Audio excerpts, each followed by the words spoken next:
I'm not too worried about it.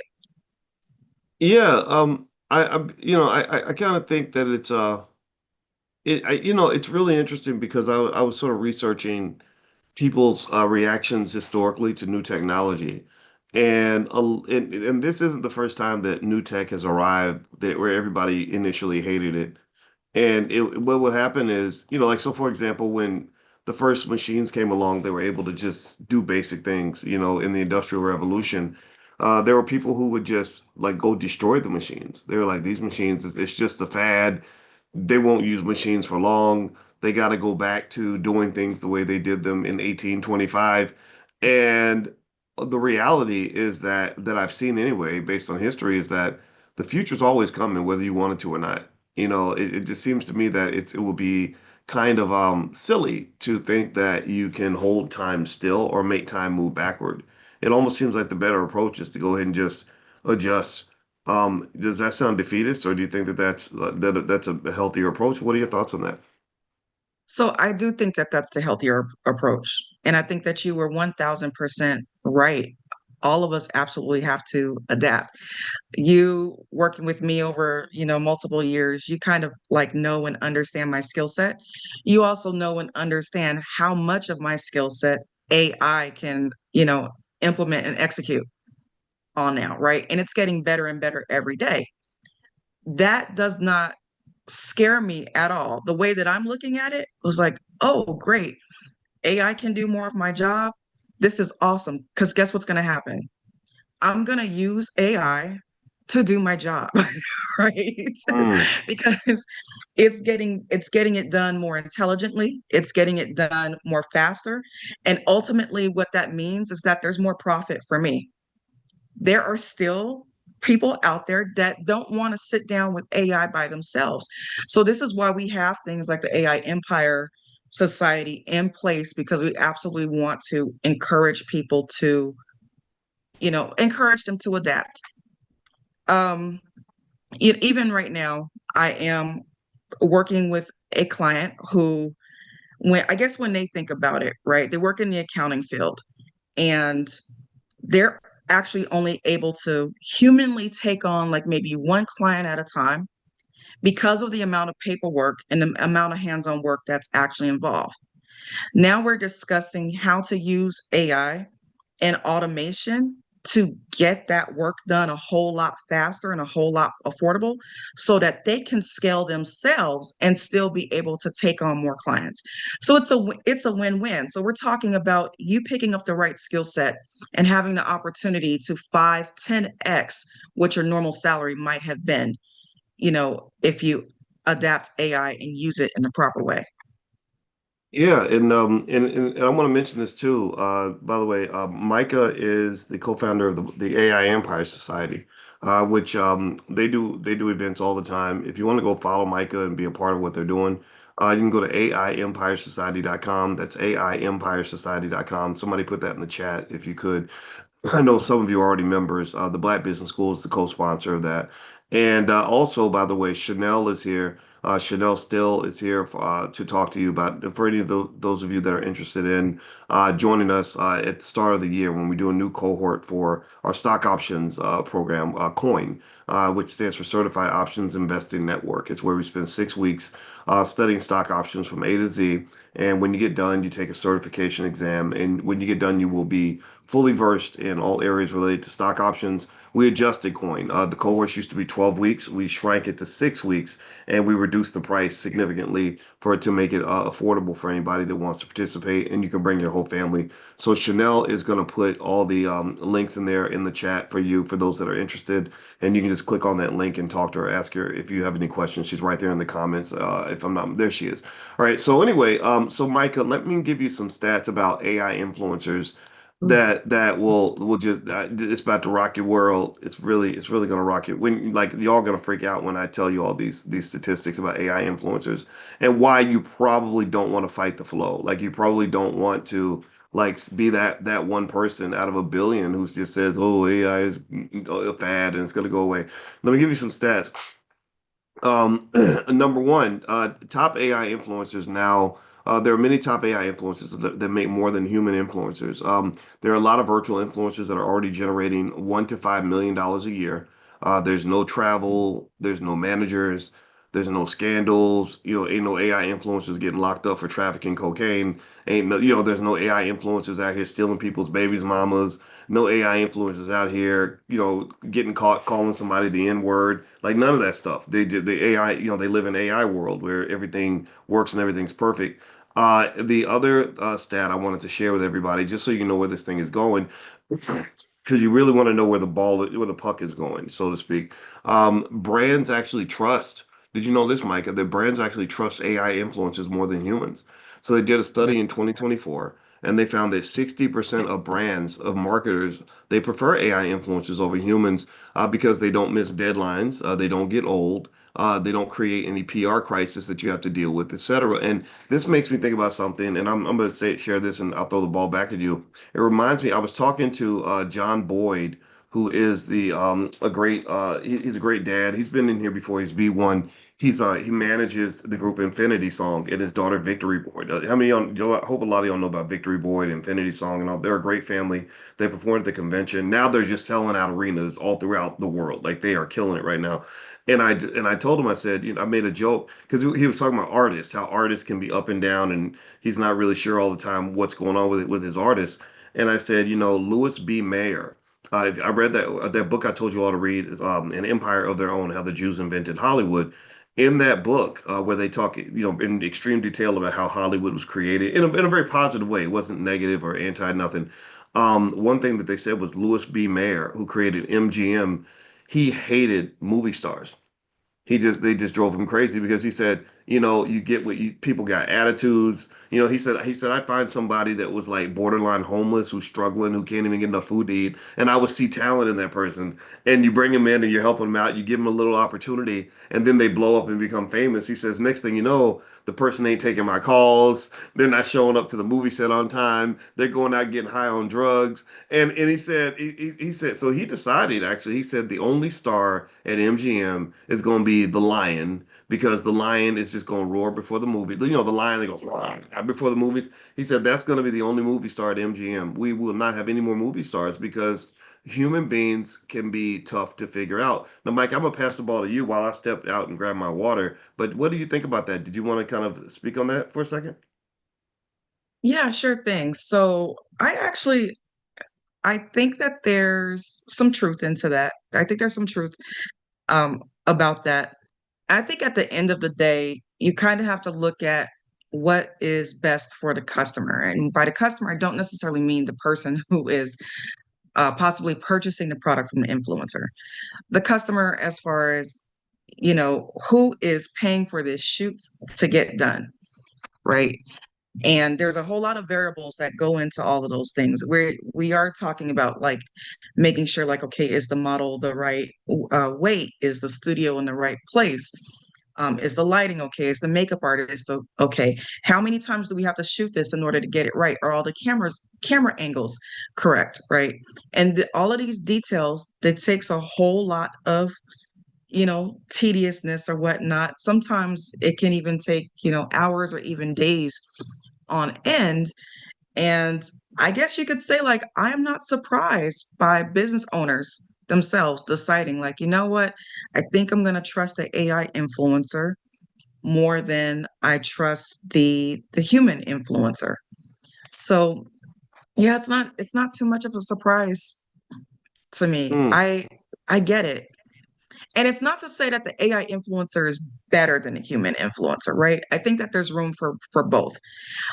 However, what I've seen trending in real time is how many business owners are relieved at the fact of, like, oh my goodness, there's AI. That means that I don't have to deal too much with humans and their variables. mm, I'm seeing that and I'm hearing that across the board, right? Because sometimes you just want to run a business, but you don't necessarily want to run people. That's frustrating mm, because they, right? mm. Because then you got to deal with their hangups and their stories and all of their problems as well. And a lot of times they don't just want to work for you. They want to they want to be your buddy. And it's like, I don't need a buddy. I really just need you to execute on this, and I need you to do a really great job. Um, and I need you to care about the job that you're doing, and I need you to go home. You That's it. know, that's the weird thing. It's like because I've dealt with people that where I've supported them on stuff and maybe it worked out, maybe it didn't. And when it did work out, the next biggest fear was like, okay, what kind of person are you? Because what happens is that um people, whatever it is that you are, like being rich and famous makes you more of what you are, right? Like Taylor Swift, for example, was always a pretty generous person who wanted to feed the homeless and stuff. So when she became a billionaire, she would just do these outrageously generous things. Like every city she goes to, she fills up the food banks. She gave her staff like these insanely large bonus checks. Did anybody hear about that? I mean, shout out to this white lady. I ain't gonna, I gotta give her props. I mean, she was giving checks to her team members of like $750,000, and the truck driver would get 250,000. I mean, it was real money, and I love that because she learned something that I wish every billionaire understood is that you can really help a lot of people and still be rich. Like I wish Elon Musk would take Elon Musk. In case y'all don't know, he's not worth. I mentioned it to y'all yesterday. I don't know if y'all caught or if I mentioned it in class or not, but there was all this chatter about him being worth $500 billion, first human to be worth that much. And then there's even more chatter when they found out he was actually worth $600 billion, right? Which is insane. And then I said, no, actually, he's not worth $600 billion. The latest estimate is he's worth $780 billion. So what the hell are you going to do with $750 billion? You should be going to entire cities and elevating the condition of the people in those cities, right? And you could still be really rich. And someone could take 99% of your money and you'd still be richer than 50 generations, right? So ultimately, when you talk about just that personality piece, it's the same way on the negative side. If someone is a narcissist or unhealed, has lots of unhealed trauma, or is just nasty and wants to fight people, when they get more famous, they just end up fighting everybody. And including the people who help them to get to where they are, because in your mind, if you haven't seen the therapist, you can go through life thinking everybody else is the enemy and it's everybody else's fault and everybody else is out to get you, right? And so I've seen this up close and personal, and having a wife that's a therapist helped me a lot because she could spot personality issues with people early, and that really helped. I would listen. She would say, "Be really careful because this person has some trauma issues she hasn't or he hasn't addressed, and this could flare up if whatever, right?" So I almost would say that the AI influencer actually has become perfect for the corporation because corporations like consistency. That's what people don't understand. When you have the scariest thing in the world is when you have one man or one woman who becomes such a big entity that they become like a walking corporation. That person has to be super consistent. I think a great example probably would be Beyonce. Beyonce, she knows she's a brand like Coca-Cola or whatever. You don't really see Beyonce out here wilding out, acting a fool, saying crazy stuff on social media. She just sits back there and just smiles and performs and does her Sasha Fierce thing and she sells tickets. They love that. But then you think about other examples where I remember when Tiger Woods was as big as Beyonce, and and he was a corporation, and then but he has a personal life which was kind of messy, and people lost hundreds of millions of dollars when he slipped up. Bill Cosby's another one. Coca-Cola and Jello. Anybody remember that when he was selling them Jello pudding pops and Coca-Cola and all that? Bill Cosby was a brand that was a one-man corporation. So when you are a company and you're investing in these brands, I think I could see them really liking the AI influencer because the AI influencer is, in my view, just a more advanced version of the cartoon character. Mickey Mouse ain't gonna go out here and get caught with a bunch of women in his hotel room, right? It's like Mhm. you're not gonna have Homer Simpson, you're not gonna see him on the street smoking crack. So anyway, Micah, let me give you a couple more stats. This is Micah Okay. Smith. She's the head of the AI Empire Society, and you can respond to that as well. But I want to give you a couple more stats to chew on. Studies show that 30 to 40% of users right now in the early stages of AI cannot even reliably tell if an influencer is AI or not. And actually, AI influencers have higher engagement rates on Instagram and TikTok, 2 to 3 times higher than regular people because their content is optimized perfectly for the algorithms. Does any of that surprise you? It doesn't. However, I don't think that it's the AI influencer that's necessarily driving the traffic themselves. I believe it's the algorithm picking it up and pushing it. Mm, Because if you okay. think about it, if you think about who owns these platforms, they've kind of, for the most part, have come out with like, hey, if you want to be a human influencer, we'll pay you for that, right? Well, Mm. what happens now if you don't have to pay the human influencer for their work, or you're paying them less? Because Ooh, now you can push the narrative, right? That says, oh, well, AI is getting more reach. Well, that's because you're pushing AI more. You're the machine. So we're running ooh, into that as we're running into that as well. interesting, interesting. Hmm. That's heavy. So you're saying that the social media companies, it almost sounds like a conspiracy theory that they're It pushing the is. AI influencers because humans, if humans are getting millions of views, you got to pay that human for their content. But if it's AI, but wouldn't you have to still pay the creator of the AI though? Like, wouldn't somebody who owns the account still expect to be Yes, compensated though? you would, but if you kind of think about it too, it's the same thing as kind of like in the job market where you have somebody that's been on the job for 17 years, more than likely you're paying them more money than somebody who walked on the job a year or two, Yeah. Wow. right? Woo. Mm. Yeah, you said a lot right there. I mean that's a heavy point. I mean, it's and one of the things that they also are saying too is that AI is it's kind of taking it's taking away a lot of these entry level jobs that the entry level stuff that a college student they just finished college might do. Right. They're getting the because so it's almost like it's like an add-on to what's already been in existence, right? Before, if someone was on the job 20 years and they even though if they had a lot of experience, you may get to the point where you say, I know you're 55 and you've been doing this job for 30 years, but your fee is super high. We rather get somebody that's younger that maybe has a little less experience, but it's going to cost 1/3 of what you would cost. And now they're even saying to the younger person, "Hey, well, and I think in some industries they were already saying, hey, we don't really want to pay you this amount.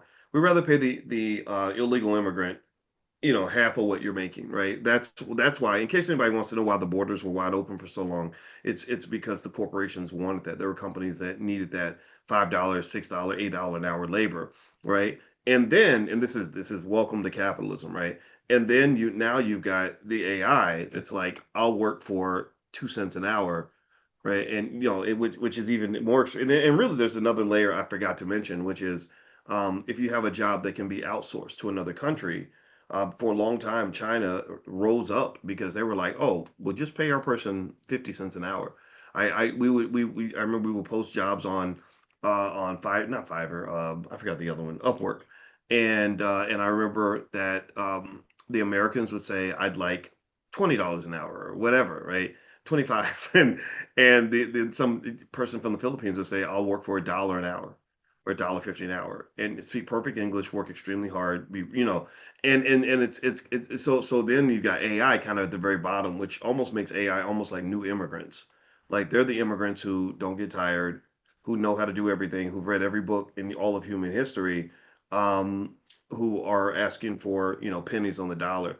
What does that say going forward? I mean, how do you position yourself in that economy to be able to show your value? I think I have some ideas, but I'd love to hear your thoughts. Yeah, so I actually do not think that it's a bad thing that the entry level job is disappearing.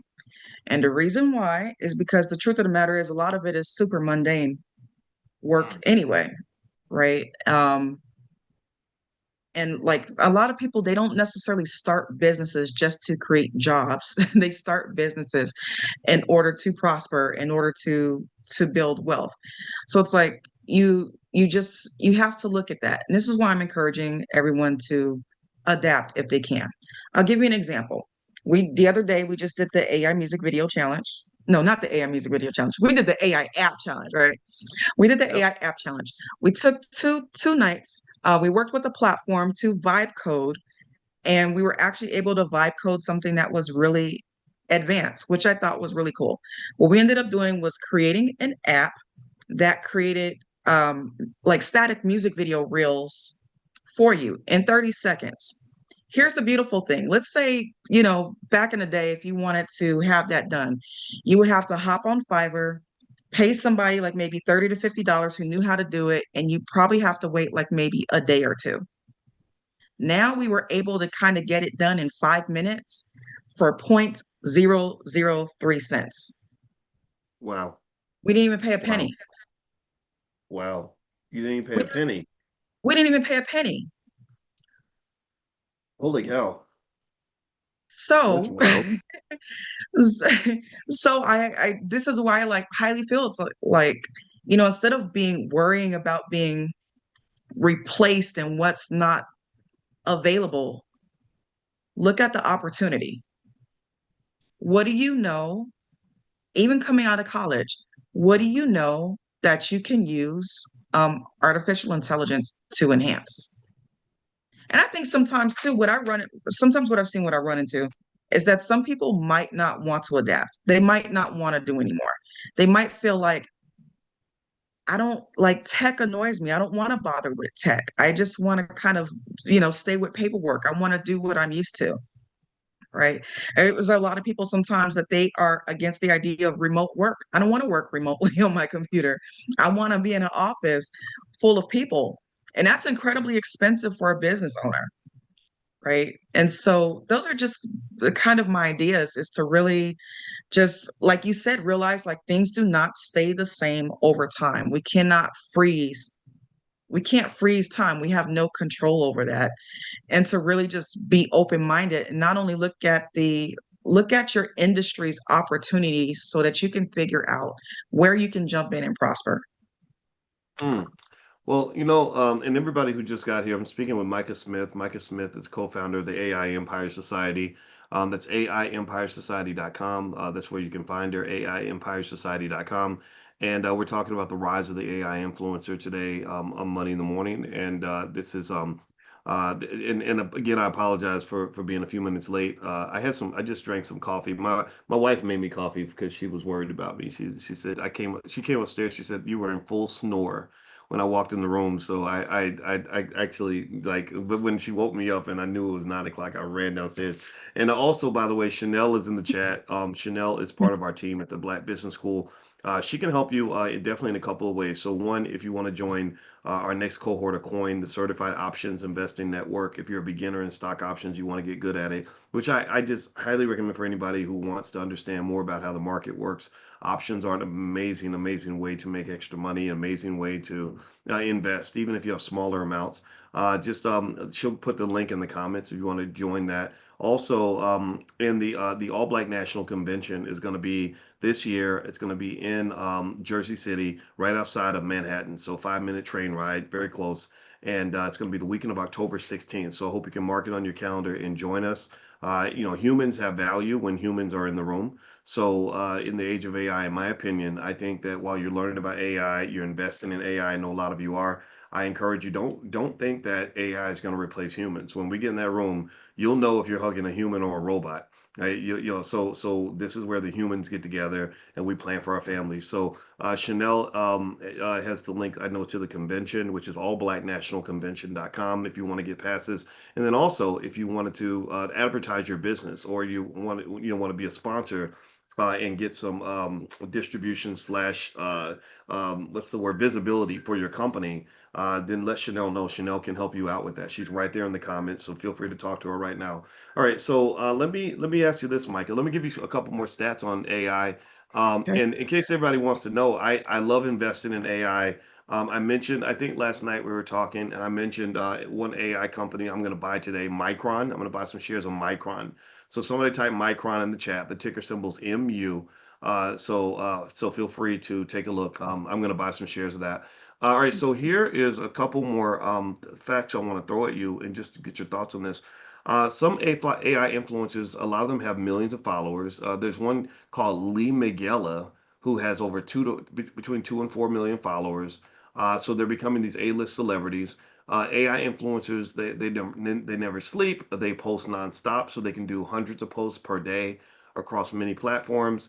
Also, there are now entire influencer people being created as intellectual property. So AI influencers are being treated as intellectual property. So companies can own them outright and license them forever. A fourth or fact I'll throw out at you is that AI influencers are replacing human brand ambassadors. So a lot of finance, beauty, fashion, and tech brands are quietly cutting their human influencers and replacing them with AI.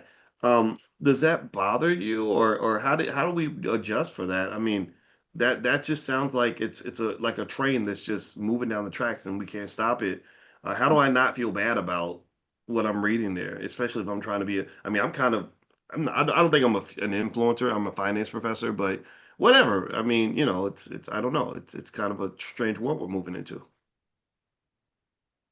If I'm being honest, I guess because I'm not necessarily an influencer, I don't feel bad, right?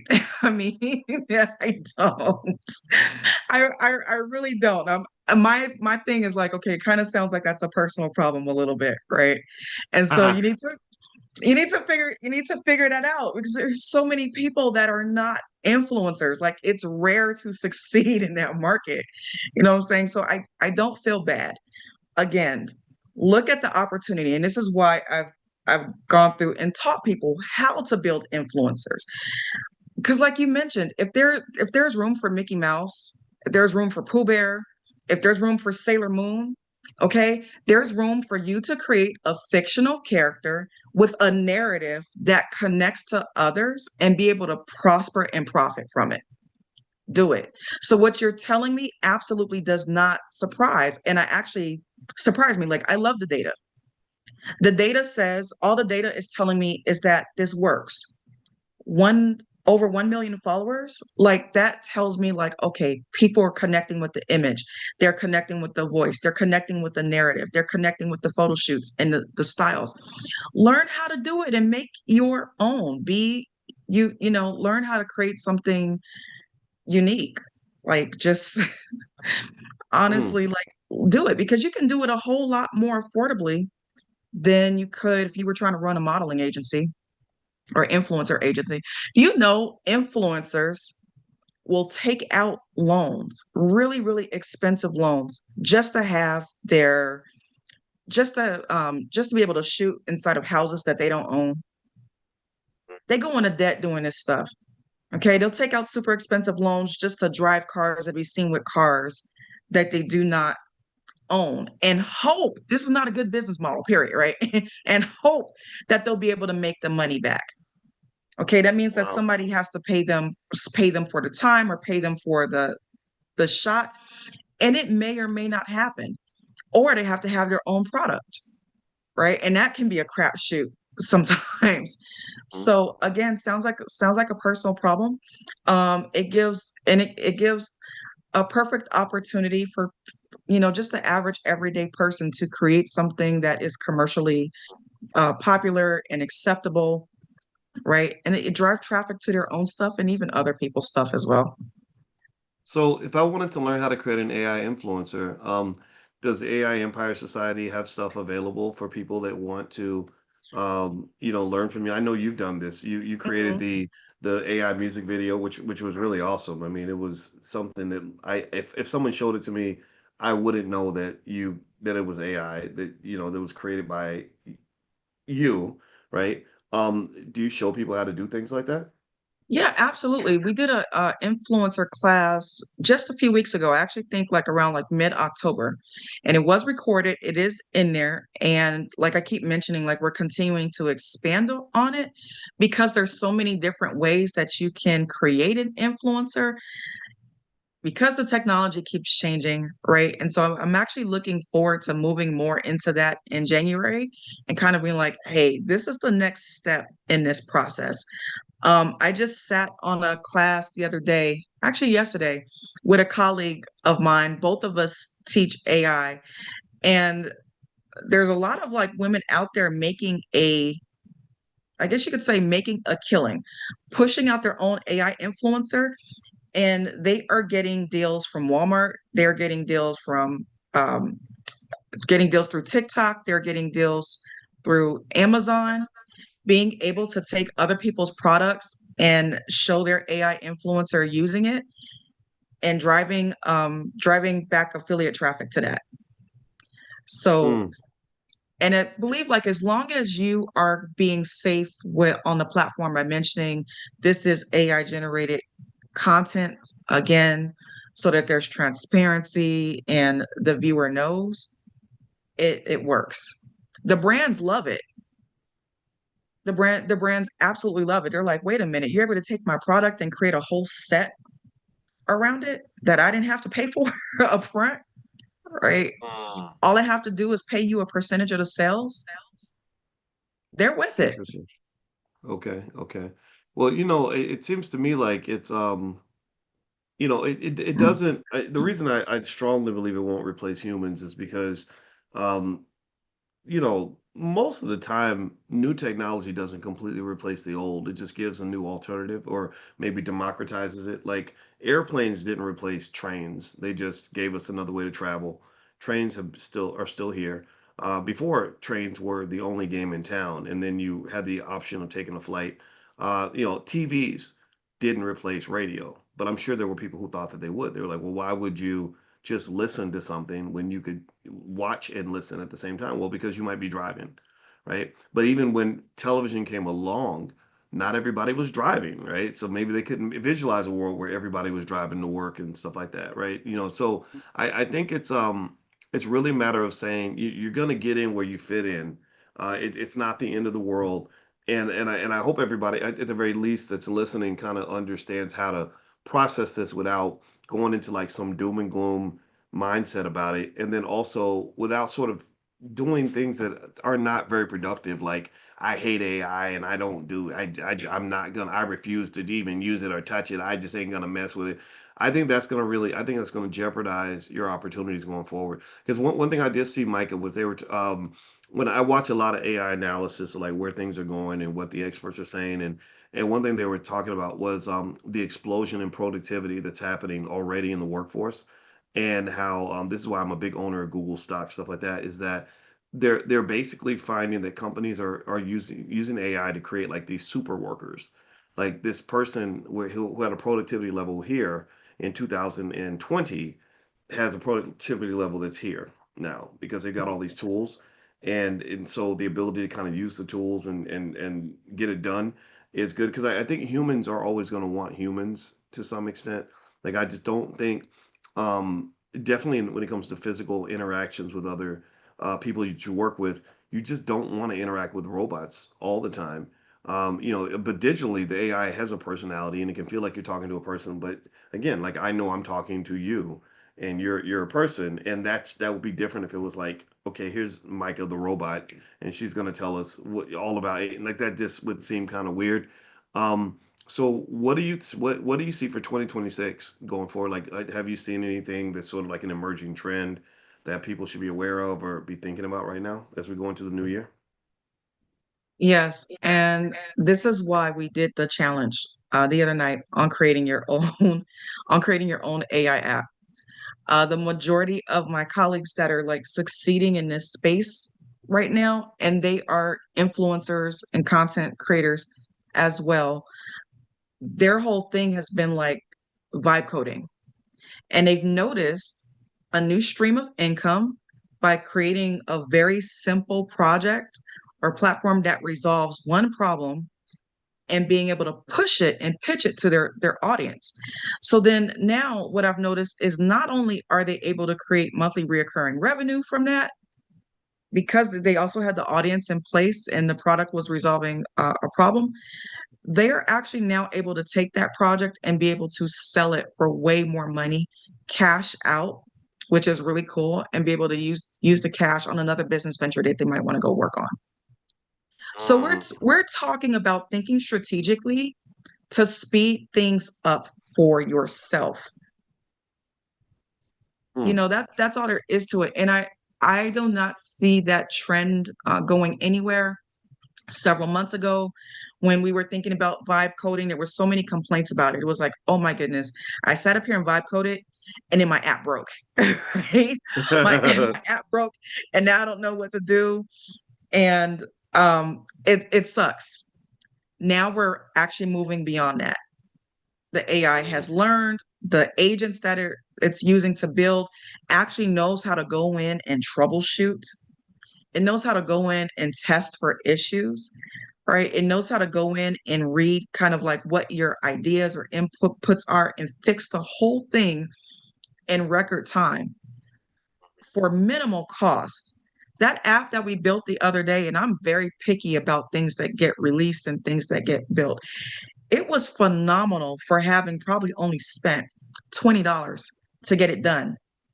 And it's not on a credit system, which is beautiful. So that doesn't mean like you're building an app and you're using so many credits and you run out of credits because the AI is messing things up.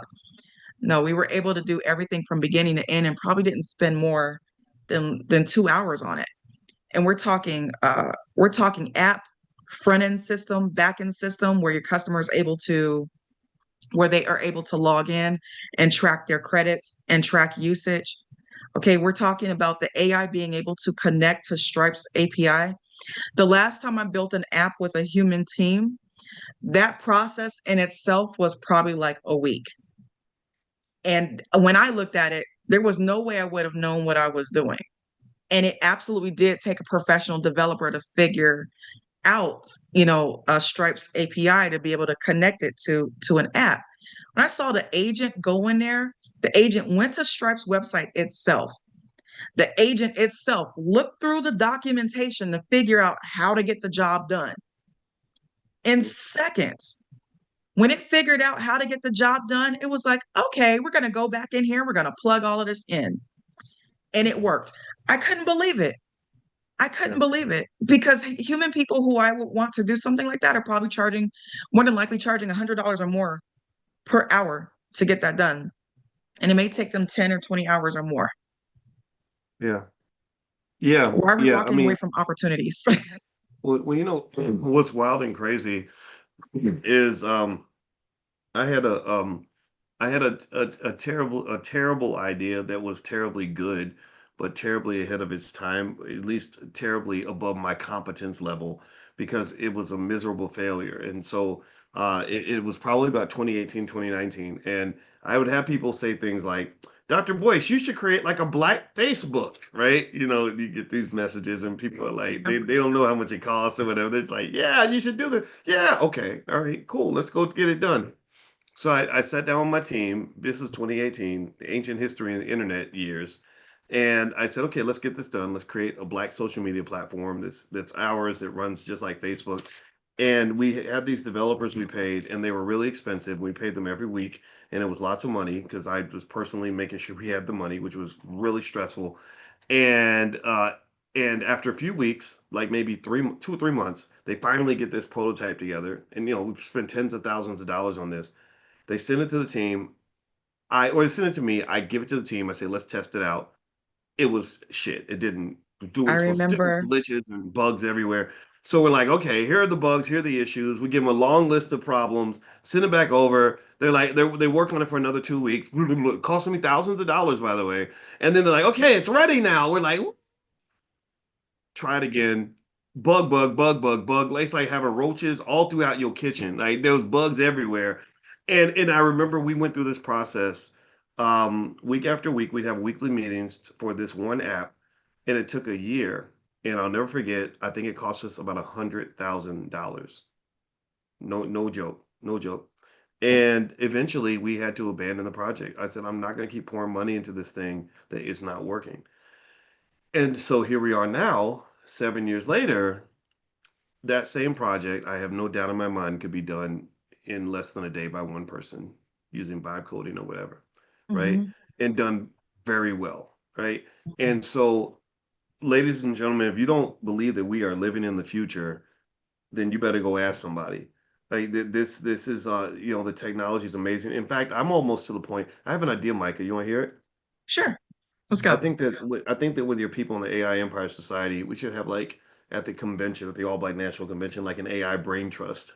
Like just bring together, like just have like a separate, like 'cause everybody has their little spin-off meetings. I think one little spin-off should be just like a bunch of smart AI people just getting together and really just sort of sharing knowledge and talking about ambitious things we can do to keep our people on the cutting edge of artificial intelligence.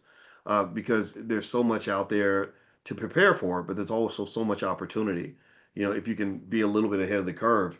And so, for those of you that are in here, because I know for a fact that there are people in here that are tech enthusiasts. We have PhDs in computer science that come to class every day, right? And so, in my view, if you take the best and brightest, get them together, and you talk about things, and you communicate and you connect, you can really take advantage of these amazing opportunities that are out there. So I'm going to go ahead and just sort of throw that in the air and say that this is something I think would be beneficial. I think this is going to be incredibly massive, like going forward. A lot of money is going to be made. I know Dr. Ken Harris. And by the way, everybody, I talked to Dr. Claude Anderson the other day. He says hello. He's older and he's a little tired, but he wishes he was out here. But he wanted me to say he was very proud of you and he misses you and he loves you. So I just wanted to share that with everybody. But also Dr. Ken Harris. I think actually his group, they were talking about investing in data centers and stuff like that. So this is actually becoming just a thing. And I think everybody should be aware of this, right? So, Micah, let me ask you this. So, AIEmpireSociety.com, that's your site. Yeah. Somebody type in the chat if you want to go follow Micah and learn from her and her other experts. AIEmpireSociety.com. You did the vibe coding app challenge. You did the music video. What's coming up? Like, what are some of the other things you're going to be doing soon?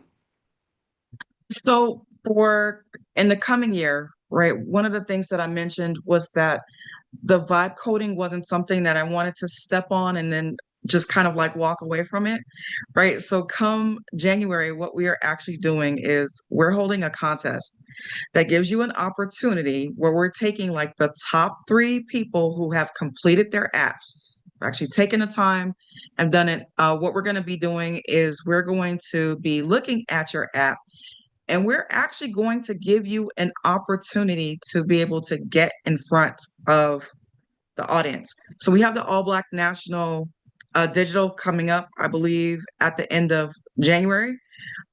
We are going to allow you to be a featured sponsor. Okay. Mm, Uh, right. Which right. is one of the things. We're also going to give you an opportunity to get on Money in the Morning, so that you can get before the people and show off the work that you have done and explain to them how your project is going to help them, which is something that is unheard of. Okay. You have to be super special, super special, to get up here. But we want to make sure that we're supporting you in the best way possible. So yeah, we're going to continue to work on vibe coding. We're going to be working on more influencers. We're definitely going to be working more so on automation. I've been getting more feedback from the students since we've been open mid October to kind of find out more about like, okay, what is it that you want to learn? What's important to you? Because you have so many different options out there as far as learning and different apps that you can use. The truth of the matter is you want to know what's the best so that you're able to save a whole lot of time and you're able to save a whole lot of money. So that's what Mm. we do inside of that community. Like we actually come in and we bring you the absolute best possible, tried true and market tested solution so that you can go ahead and succeed which whatever angle or whatever corner that you decide to use inside of the AI space. Well, I like that a lot because I kind of feel like, learning together with other people and sharing information is really important. I saw something, there was a professor who was talking about uh, to be, teaching college students, and she said that there was this, she was telling a story about a Russian professor who, taught at one of the elite schools, Yale or Harvard or something. He said, I don't understand why the Asian students in my class end up just doing so much better than the black students, right? He asked that question you're not supposed to ask. You're not supposed to, you're not supposed to say stuff like that. But he didn't know. He didn't know to be politically correct. You're supposed to just ignore when black students are struggling, right? And he said, I don't understand that. And so he went and talked to his white colleagues, and mostly white, and he said, what's going on? Why are the black students struggling more than the Asian students? And he said that they would say things like, "Well, it's because of systematic racism, and they come from inferior schools, and their families are broken, and All things like true. that." And no, well, which plays a part. But he said, "No, that doesn't make sense to me." Again, he looked at this as an outsider. He wasn't looking at this with a Republican or Democratic sort of bias. He said, "No, I don't know if that makes sense." He said, "Because we're an elite institution. We're Yale and Harvard, or wherever school it was, Yale, or I think, let's say it was Yale." He said, "No, you have to be extraordinary to get in here, right? You have to have high test scores and all that." So what he concluded was, he said, he tested a theory. He said, what he did was he had all the students, he required them to study in groups. He said, you cannot go through this class as an individual. You must have a group, and you must work with this group to get through this class. And when he did that, the black kids' test scores all went up. The black students all started performing at a very high level, because what he found was that with the Asian students, because of their culture, they naturally came together. They naturally did a powernomic strategy. They would form these study groups, and it'd be 10 of them, and they'd all be trading information. 10 brains is always better than one. And he said that he found that the black students would sit and say, "Well, I'm studying by myself in the library, and you're not going to be able to outcompete 10 people who are collaborating."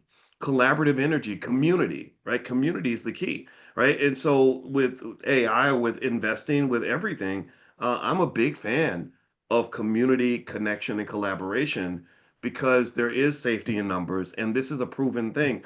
You're talking to a guy who did. I've been black my whole life now. It's been fun. I'm gonna stick with it. But I've also taught in China, and when I was in China, everything they did was in groups. But when I go on social media and I see some of my black folks, not everybody, but how many of y'all have ever seen these posts where they go viral, where people are like, "Let me tell you about all the people I'm gonna cut off this year." Right? I'm cutting off anybody who ain't got time for my, you see that, right? They're all talking about how they're gonna cut off I'm gonna cut off my mama because she's not a Democrat. I'm gonna cut off my cousin because he's trifling. I'm gonna cut off my man or my woman because I'm tired of being disrespected.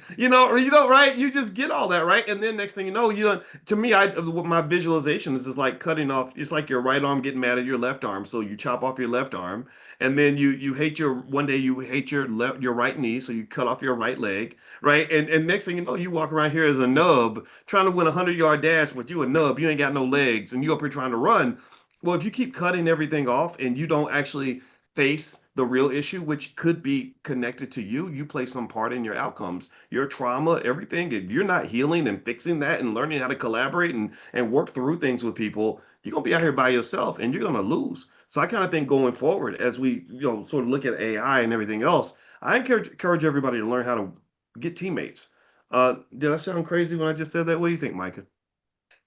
I actually think that you are right because I'm one of those people where, fortunately, I've learned not to announce every year I'm cutting everybody off, right?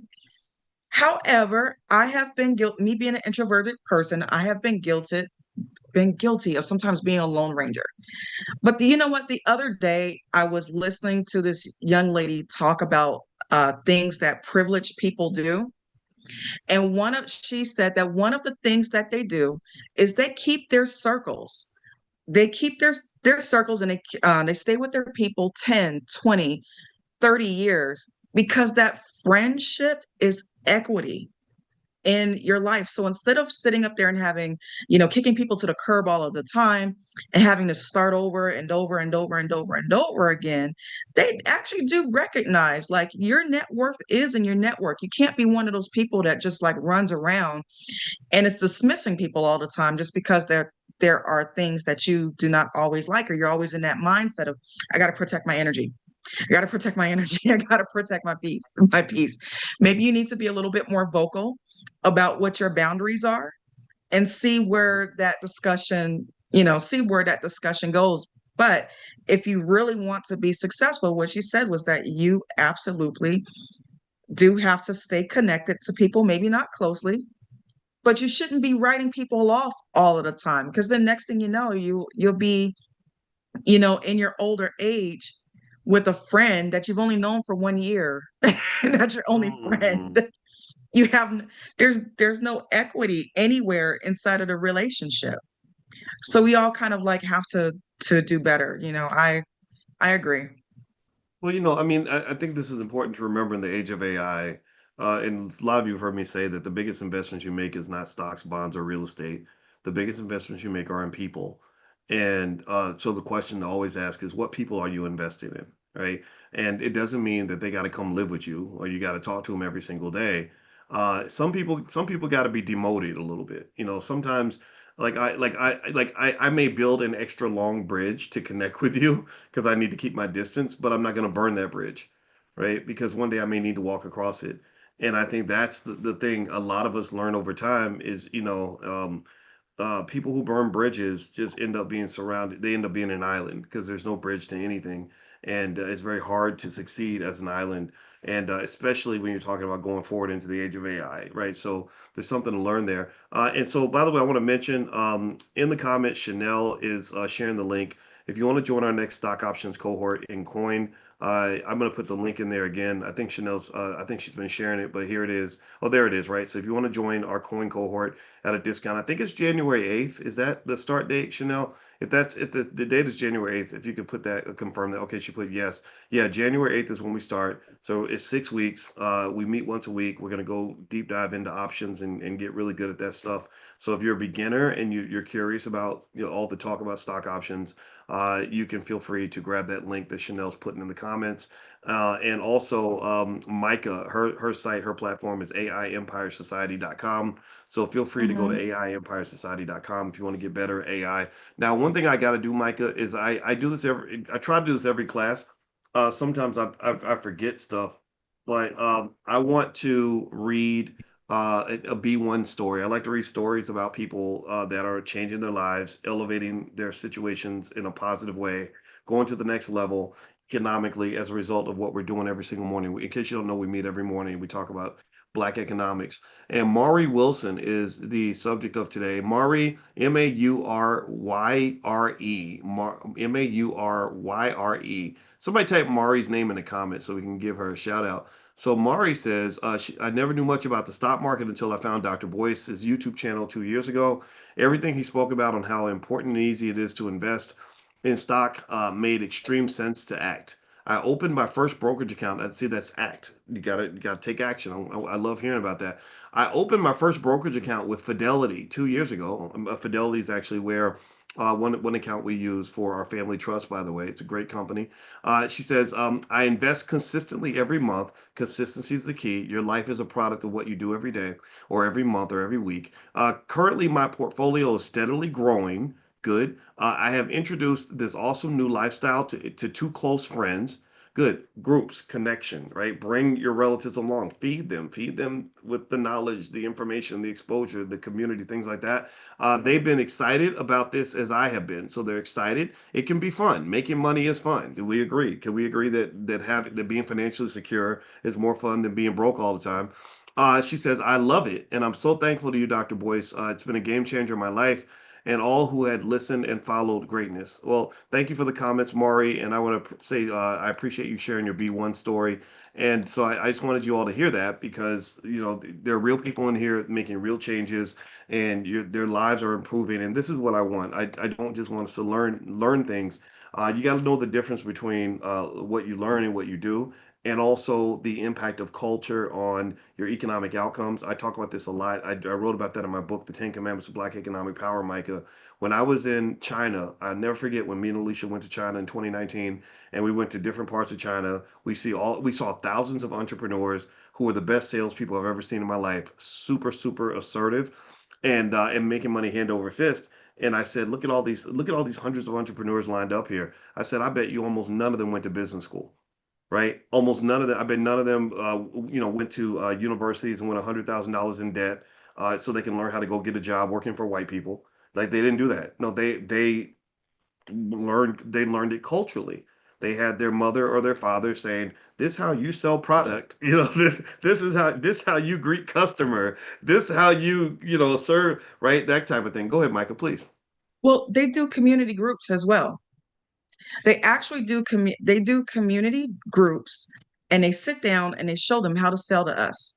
They show them Mm, what to say to us. Like we talk about being on code, they are on code. Right?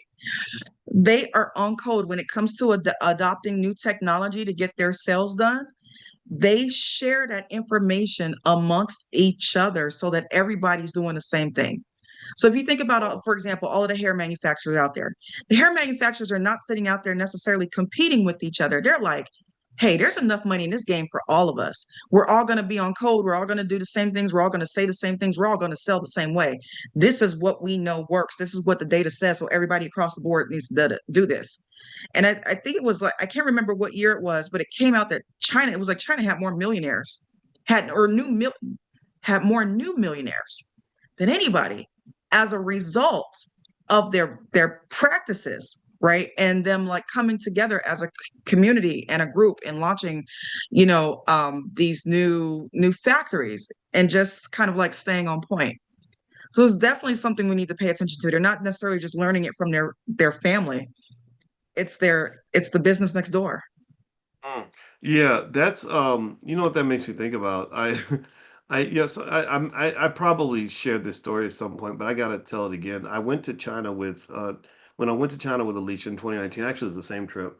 Um, we were on this tour, and it wasn't a cheap tour. I wanted to be comfortable, and I wanted my wife to be comfortable. And so they took us to all these different cities, and in every city, they always had us go through all these different shops. Like you get there and it's like you're being bombarded with people trying to sell you products. And I'm observing this and I said, okay, I get it now. These people, they're like, okay, I got fresh fish, these Americans, and they're bringing these Americans through all their friends and business partners' businesses, and they're probably doing some revenue share, that type of thing. And I remember I got to the point where I was tired of being sold to all the time. I used to get on my nerves, and I told Alicia, I said, "Here they go. They're gonna drop us off somewhere else and try to get us to buy something else." And I told the guy on the bus, I said, I don't want to get off the bus at the next stop because I know what you're doing. You're just taking us shopping again, and I don't want to go shopping anymore. Whatever. And you know what he told me? He said, "Well, in your contract, it wasn't a guy, it was a woman and a guy." And the lady politely, and her polite Chinese people are so polite. She says, "Well, in your contract, it says that if you don't get off the bus and go into the shop, that we can kick you off the tour." They had it in the contract that you Crazy. have to go through the store. So you know me, I'm a rebel, right?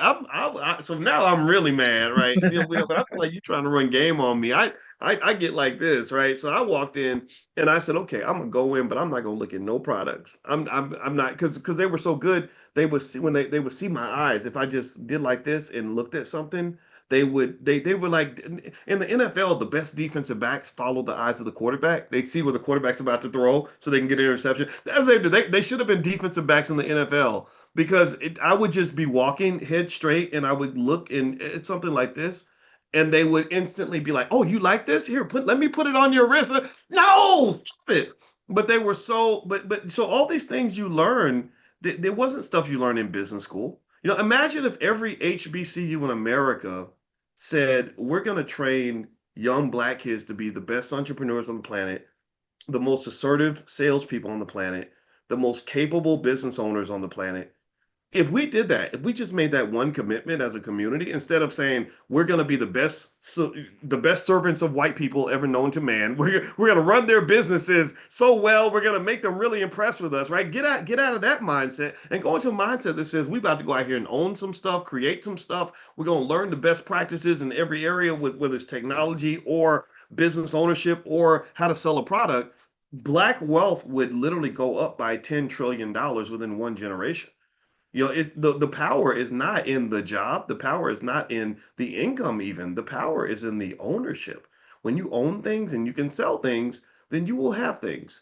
So Mike, I'm gonna let you get the last word. I know I said more than a few words. So tell us more, or send us off with something interesting in terms of AI Empire Society and what your thoughts are. I guess going forward, it's a new year, so it's new opportunities. What do you think? Yeah, absolutely. For those of you that are on right now, right, I have not taken this replay down just yet. So we've put the link in the chat. If you go to AIEmpireSociety.com/replay, you will see the last two sessions where we actually did, where I'm explaining how this new app got coded. And just so you know, yes, we did, an AI music video app. However, you can use this technology and this platform to create basically almost anything that you can dream of. And so I Mm, break it all down for you. I break down how easy it is to do. I break down the opportunity. And in the event that you need to do any like market research before you actually put your hands to the plow to get it done, I highly recommend that you use Manus AI to get that market research done, because it's going to scour the internet for you, right? It's going to find out who the possible competitors are, any ideas that you need, any gaps that are in the market. It's going to research what the opportunities are for you. And so we're talking about a couple of minutes so that you have better insight and better ideas for what you're like wanting to put out. So this is not this is like really the time of like making what was previously impossible possible. So I just want to encourage you to get on it and take that chance.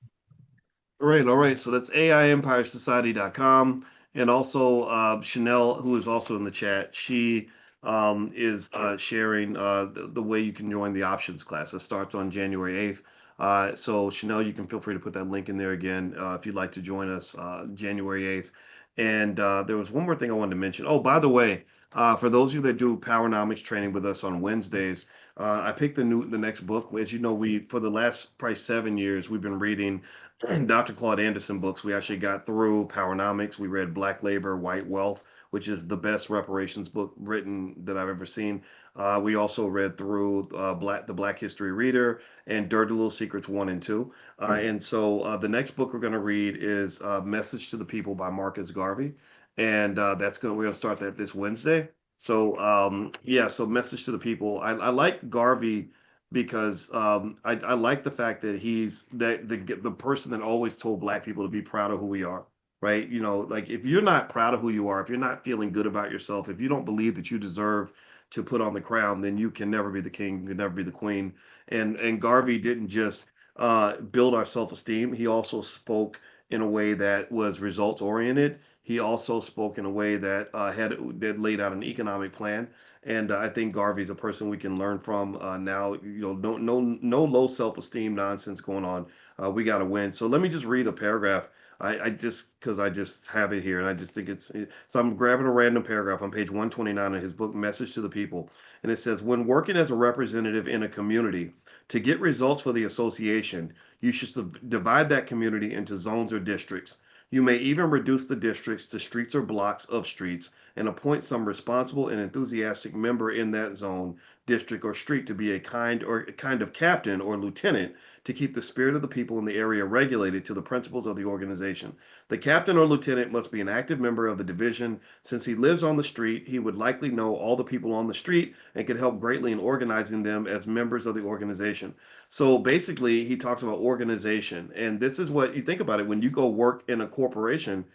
What is another word for corporation? It's an organization, right? Why? Well, because economics is a team sport. It's gang affiliated, right? And so what he talks about is he says your chief aim should be to organize every man, woman, and child. So so organization is something that we've done in certain areas, maybe civil rights and other areas. I think economic organization is something that we can even continue to get better at.